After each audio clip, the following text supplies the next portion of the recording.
Alright, in today's video, I'm gonna be going over the darkest fan theories in Sword Art Online. Some of these are really interesting, so yeah, let's get right into it. Alright, the first theory is that Kirito actually died, and the ending is a digital afterlife. When Kirito is stabbed by Kayaba on floor 75, and somehow overcomes the system to win, this theory suggests that he actually died in that moment. The final scene where players wake up might just be a comforting illusion, and Aincrad became a type of digital purgatory. This idea focuses on how the system is not supposed to be overridden, yet Kirito does exactly that. I think this is one of the most popular fan theories, and it would be cool to see an alternate timeline where this is true. But overall, I think this could have been added into the show pretty well. The next theory is that death was not instant. This one is unsettling. Some fans think there may have been a short delay between in-game death and real-world death. That would mean players had a few seconds of awareness, knowing what was about to happen. This is one of the most disturbing theories, like waking up in the real world for a brief moment, unsure if you are safe or not. Like, that would be absolutely terrifying. Like not knowing if your brain is going to be fried at any second, or if the nerve gear malfunctioned and you're safe. This is definitely one of my fan favorite theories on this list, just because of how dark it is. Alright, the next theory is that the world was slowly corrupting. Fans believe that Aincrad was slowly starting to decay in ways players could not notice. NPC dialogue might have become more self-aware. Background systems may have started failing. Floors beyond 75 have been unstable or unfinished. The main idea is that the game was never fully completed, but Kayaba launched it anyways. This makes sense because Yui, who is like a childlike AI, begins to show real human emotions just by watching Kirito and Asuna spend time together, so NPCs becoming more aware is something I agree with. That could also connect to the system breaking down. Maybe it was not supposed to allow emotions, but over time the overload of data caused corruption, and maybe even Kayaba wanted Kirito to discover his identity so that SAO could come to an end, so that way the game would not look like a failure. I really like this theory and would love to see a version of it in another timeline. Alright, the next theory is that the 2000 deaths were actually inflated. This is one of the darker conspiracy theories. It suggests that not everyone who died in the game actually died in real life. Kayaba may have secretly preserved certain players' brain data, meaning his victims were digitized instead of killed. This leads to the idea that there are ghost AIs wandering hidden layers of Aincrad. This one is honestly insane, but I could see Kayaba doing something like that. Imagine an AI version of Sachi coming back and haunting Kirito. I don't think I would have wanted to see that in SAO, because it feels a little too dark for me, but it's still a really cool theory. Alright, the next theory is that when Asuna broke the paralysis system, it was not a glitch. Kayaba allowed it. Fans believe emotional intensity could override the core code, and that Aincrad was partly controlled by willpower. This means the game was not just mechanical, but responded to human consciousness. This makes sense because Kirito also seemed to override the system in his fight with Kayaba,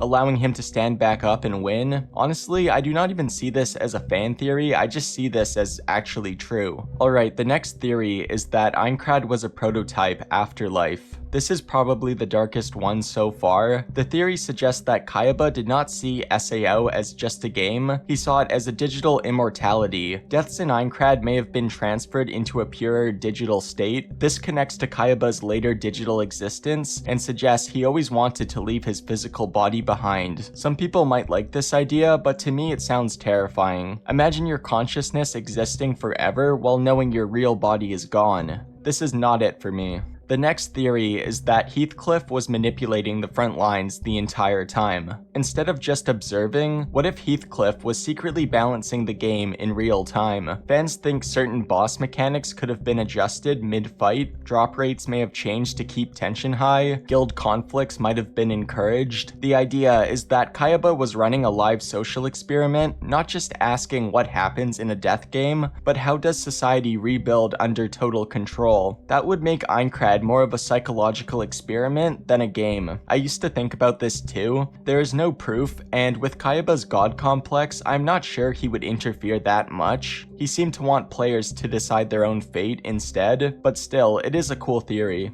Alright, the next theory is that the nerve gear was collecting more than just brain signals. What if the nerve gear was not just reading sensory data, but mapping consciousness at a much deeper level? This is definitely one of the creepier theories. So instead of being just a game device, it could have been a full brain pattern recorder, a personality backup system, or even a prototype for artificial soul replication. That would mean every SAO survivor unknowingly had a digital copy of them made. That opens up the possibility that thousands of consciousness scans are stored somewhere on secret servers. This one feels pretty believable. Out of all the theories so far, this might be the most realistic. This could kinda tie into the Alicization arc of creating a digital copy of the soul.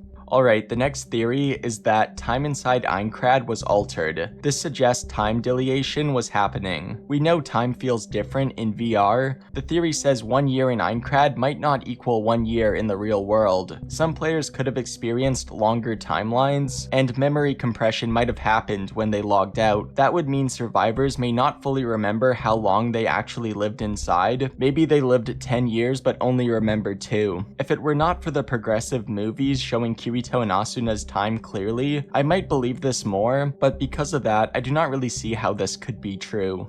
Alright, the next theory is that Kayaba wanted a successor, and it was always Kirito. This theory suggests Kirito was not chosen randomly. Kayaba may have flagged beta testers with certain personality traits. He could have monitored Kirito from day one and created situations to push him toward leadership. And the reason being, Kayaba did not just want to build a world, he wanted someone to inherit it. That would make the final duel more symbolic, like passing the torch. Kayaba did give Kirito the seed at the end of the fairy dance arc, which allowed the digital world to grow, but inheriting Aincrad, I do not see that. Like, why would Kirito want to rebuild something that ruined his life? If anyone inherited it, I feel like it would be someone from Laughing Coffin or another villain in the game. I know that they did create new Aincrad, which is like kind of different, and it's because they had their cabin on that one floor, but to like want to go back into the original game, that just sounds awful. Alright, the next theory is that Aincrad still exists somewhere. Even after the servers shut down, some fans believe a backup of the original Aincrad still exists. It could be hidden in a private Argus server or inside Kayaba's consciousness. That would mean Aincrad was never truly destroyed, and it is just dormant, waiting there. This theory is pretty creepy and one of the more believable ones. Who knows, maybe in the future there could be a spin-off where another 10,000 players get trapped again. Alright, the next theory is that Kayaba had help. This theory suggests Kayaba did not act alone. Launching SAO would have required corporate silence, government delay, hardware distribution, and server protection. Maybe investors or higher-ups knew the risks and allowed it anyways. If that is true, Aincrad was not just one man's madness, it was a planned experiment, and someone might have benefited from the data. Honestly, I would not be surprised. It is hard to believe that no one else had the power to stop him, and this is definitely one of the more believable theories.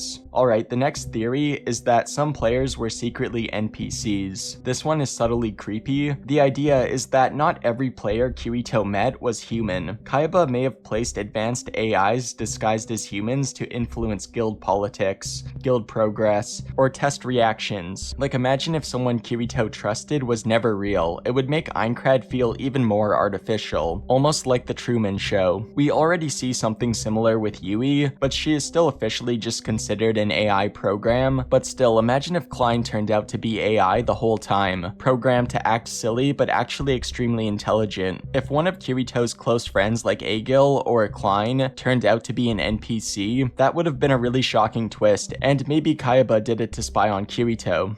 Alright, the next theory is that the 100th floor was Kayaba's true body. Instead of just being the final boss area, some fans believe floor 100 was a fully isolated system layer directly connected to Kayaba's consciousness. It could have been where his digital self already existed, and that would mean clearing the game would not just defeat him, and that it would merge you with him, almost like inheriting godlike power. This is probably the most far-fetched theory here. Like, I guess it could have been possible, but it feels very strange to me.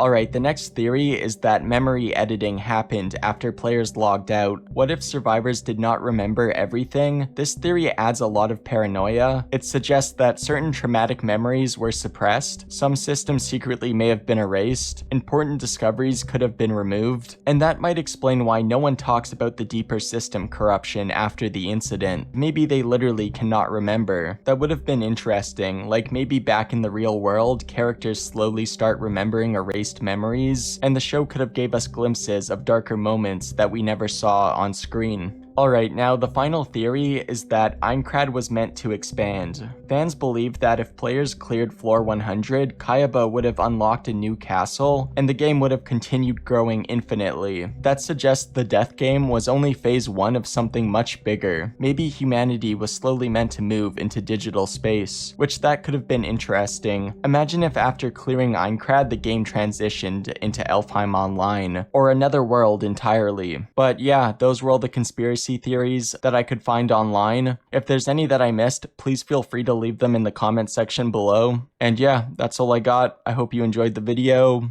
Peace.